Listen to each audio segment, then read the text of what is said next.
All right, this is summarizing lessons 13, 14, and 15, where we looked at the correlation coefficient, also known as the R value, and then started to look at line of best fit. So for the R value, one of the things to notice is that depending on the R value, our data changes the spread more so. The slope does not matter, just the direction. So the closer I am to -1 and 1, the less spread out the dots are on our scatter plot. You'll also notice that when it is +1, it has a positive increase, while when it is negative, it's got a negative increase. It's got a decrease. When it is 0, this is its most chaotic. There is no association. There's not really a direction for any of the data either. But as soon as we start going towards one side or the other, it can kind of change.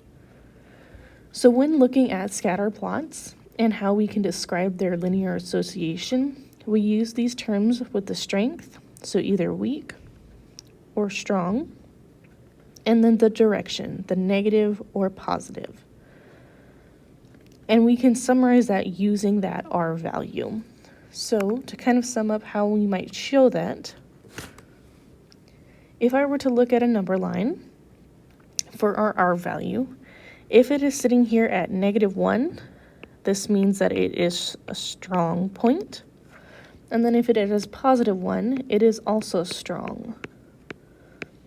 Then we decided that when it is at 0, it is weak.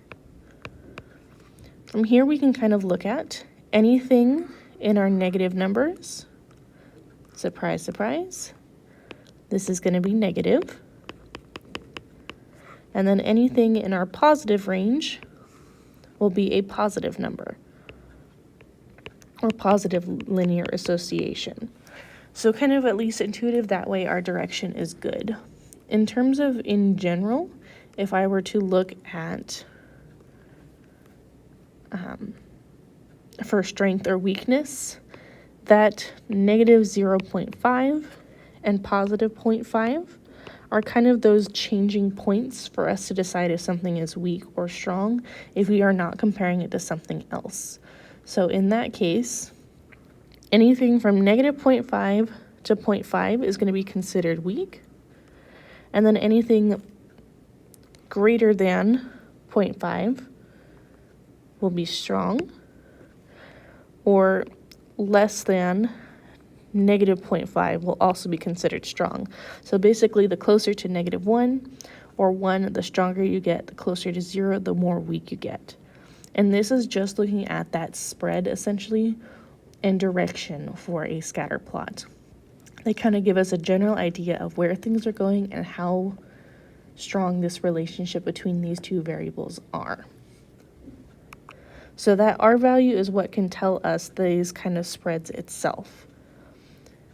The other part that we were looking at is line of best fit. So the line of best fit kind of takes in these scatter plots and can help us make predictions. So in this case, they gave us the R value and they gave us our line. Eventually, we've been working with finding the actual equation for the line of best fit. This allows us to make predictions. This is just a model kind of looking at the general scope of the data and shape of it to help us figure out. So for example, if I were to look at this one, this problem says that Jamal lives in Austin on a block that has 75% tree coverage. What might his median high temperature be on his block? We can use our line of best fit to judge. So looking at about 75, I can go to my line and kind of make an estimate that it looks like it's going to be about maybe 84 degrees, 85 degrees in terms of our estimate for what his temperature or medium high temperature would be. So these lines of best fit can help us make predictions. In the next lesson, in the lesson after this, we are specifically looking at line of best fit in terms of creating it from our graphing calculator and then using it to make predictions about things that are going to happen in the future, especially considering we were looking at penguin populations and what it might predicting the population in 10 years. So these models at least help us visualize what might be coming as we continue to go forward, but data will also change, so we never know. It's not set in stone. These are just our current predictions.